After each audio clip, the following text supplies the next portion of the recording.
Hello, everyone. Welcome to the QuiltNCode Madhouse. Okay, wait a minute. The QuiltNCode Studio. We're a little crazy this week. We have a show coming up, not a show, but a delightful event for a previous customer that we had that passed away.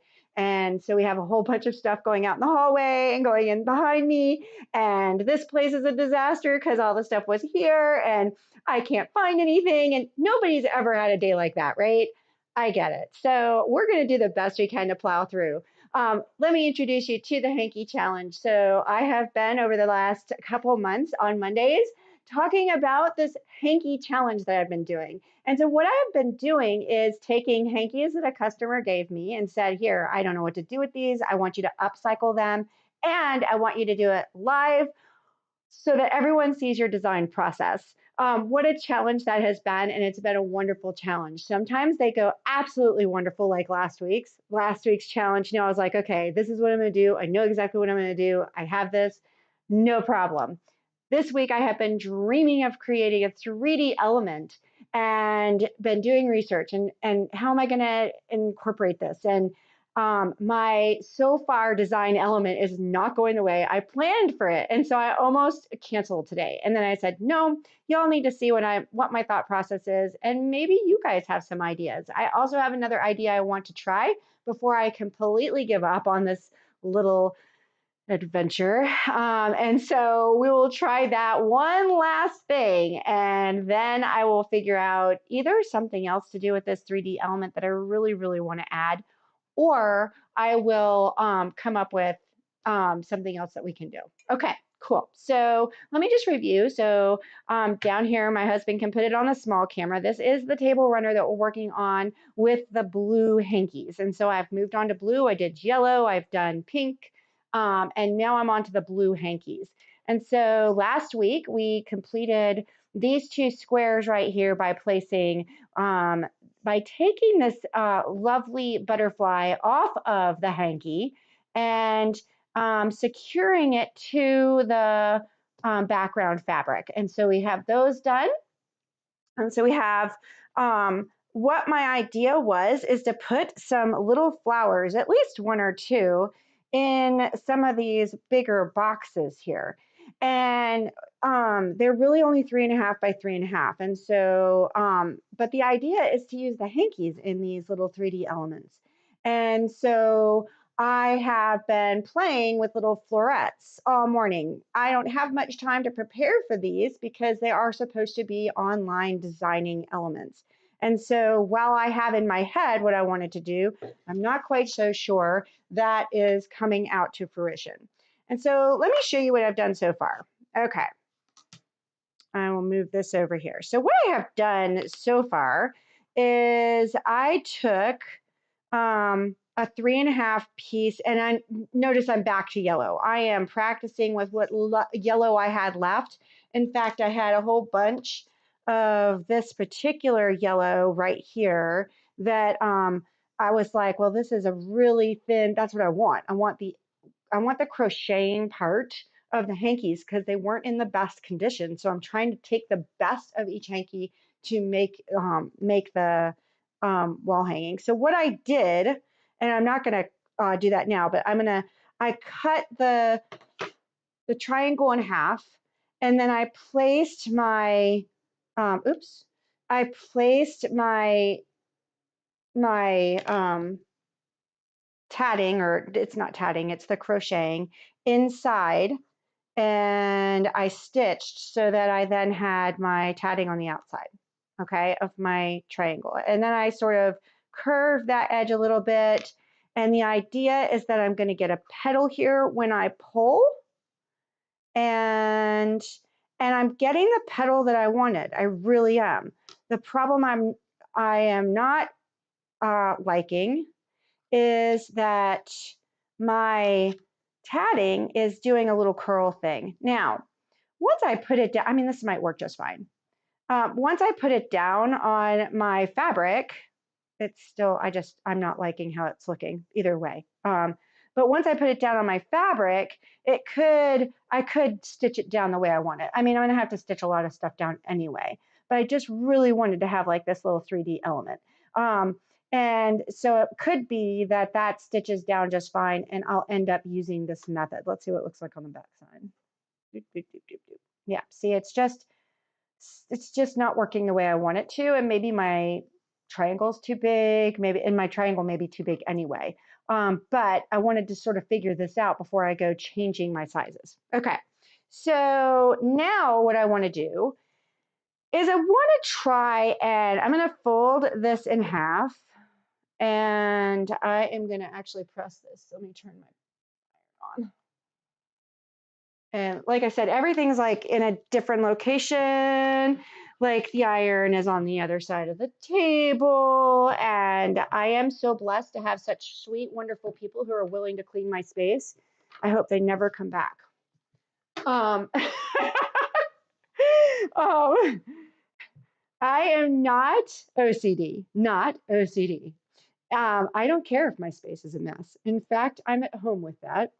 When my space is clean, it makes me very disconcerted of where things are. And like, I'm okay with, okay, did I put that underneath? I'm okay with that. And I'm realizing just how okay with that I am today. So it'll be a long time before we clean the space again, I guess is what I'm saying. I'll get it back to the way I want it, and it's going to stay that way. Okay, so what I would like to do today is all I did was fold this over and press it. And then what I'm going to do is simply stick this on there. And I am going to, let me cut that little end off right here. And that way it's not, maybe it's the bulk that I'm having problems with. I don't think that's it, but maybe it's the bulk that I'm having some problems with.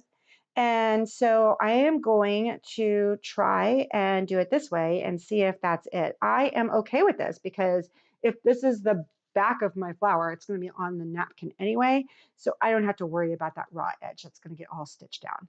So we're going to try that. Move everything back out of my way.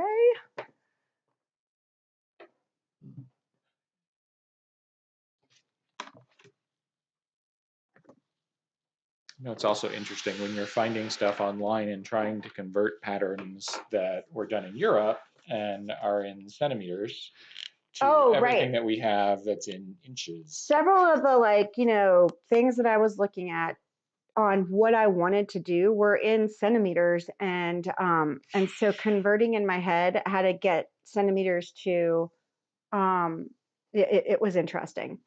So I'm going to drink some of my coffee this morning. I haven't had enough yet, obviously. The other thing I have that I wish I could have found that's up here somewhere is that I think with this stuff, I would be better if I were gluing it down. And so I wish my my glue stick that I had yesterday at my perfect disposal is not here right now. And so it is probably on nice and neat on a shelf where it should be at all times. But that I would highly recommend that if you're doing this type of thing, that the glue sticks and stuff, they're definitely your friend. Even if it's just a regular Elmer's, it's gonna be fine. I can absolutely move the other camera. There we go. Better? Excellent. Okay, so I think what I'm going to do is I'm going to hand wheel this just a little bit to get this under. I was having some problems earlier with things shifting because this is, we've got a whole bunch of layers here, and the crocheting here is not, it doesn't feed as, oh, it's feeding a lot better than it did earlier. Nice. Oh, nice. Oh, this might work, guys. If at first you succeed, try not to act surprised. I'm not surprised yet. All right. So what's the difference? You didn't cut this square in half like the other one? I cut the other one in half diagonally, and then I sandwiched the fabric, the tatting in between. The crocheting in between. And so it had a little bit, it felt like it had a little bit more bulk than the other one did. Okay, cool. Conceptually, it's the same amount of fabric though, because this you fold it in half and you're using the edge. Right, exactly. And so if I were to fold this one, I'm a little out of picture. Okay, so if I'm to fold this one like I want it, it's still going to do the same exact thing. And so what I'm going to have to decide is, can I live with just stitching those down and still get my little flower that I want? Or do I have to go a different direction? And so that is something I cannot figure out right this second, but it definitely gives me the knowledge that this isn't going to work either. It may, if I were to do a smaller, and let's try that really quick. Maybe if I just cut this triangle in half so that I have, let's see, I need a 45-degree angle. Get my, I am worried about how big that petal is anyway, so we'll just try and see if we cut this thing in half. Let's see, we won't cut it quite in half. Let's cut it off like there. I was going to say your definition of half and mine are obviously not the same. Right? I'm scared to cut off too much because if I have too little to work with, then I really, let's see.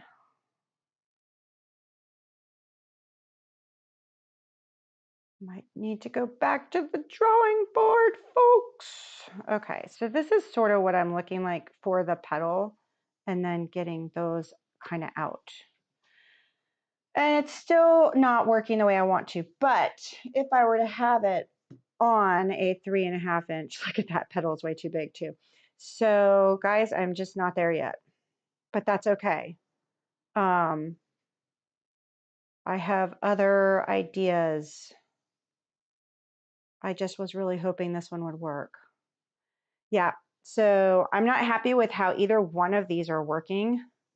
And so I am going to see if I can find a different flower I could use. I wonder if I do some things with yo-yos, if I put them on the outside of yo-yos, if that might make me, and I could do some little itty bitty yo-yos, put those on the outside of the yo-yos, and then do some little flowers that way. That might make me happy. There's got to be flowers on this thing. Okay, like, can you feel it? I can feel it. There's got to be flowers on this thing. All right, cool. So I obviously have good days where my creativity does exactly what it's supposed to do. And I go, yes, it worked. And then there are days when I go, I know this can work, but I'm not quite there yet.